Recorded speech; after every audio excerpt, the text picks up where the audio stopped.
किसान की शिकायत। एक बार एक किसान हर कभी आने वाले आंधी तूफान, ओलावृष्टि, तेज धूप इत्यादि से परेशान हो गया, क्योंकि कभी कभी फसल ज्यादा खराब हो जाती थी। इसलिए वह परेशान होकर ईश्वर से शिकायत करने लगा। किसान बोला, आप ईश्वर तो है, लेकिन फसल को कब क्या चाहिए इसकी जानकारी नहीं है। जिसकी जरूरत भी नहीं होती है वह भी देते रहते हैं। इसलिए आपसे मैं विनती करता हूँ कि आप मुझे एक मौका दीजिए, मेरे कहे अनुसार मौसम कीजिए, फिर हम सब किसान अन्न के भंडार भर देंगे। ईश्वर मुस्कुराए और बोले, ठीक है, आज से तुम्हारे अनुसार मौसम रखूंगा। किसान खुश हो गया। किसान ने अगली फसल में गेहूं की बुवाई की। उसने जब चाहा तब धूप मिली, उसने जब चाहा पानी मिला। पानी की तो उसने बिल्कुल कमी नहीं आने दी।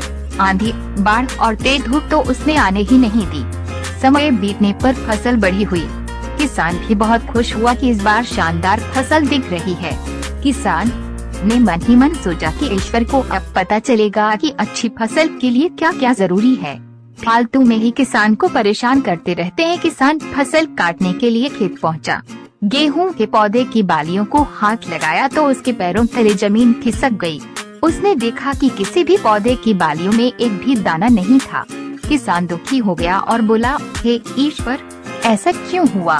क्योंकि मैंने तो सब कुछ सही किया और सही समय पर किया। इस पर ईश्वर बोले, हे प्रिय किसान, ऐसा तो होना ही था, क्योंकि तुमने इन पौधों को बिल्कुल भी संघर्ष नहीं करने दिया। इन्हें न तो तेज धूप में तपने दिया, न ही आंधी का सामना करने दिया। इन्हें किसी भी प्रकार की चुनौतियों का सामना नहीं करने दिया।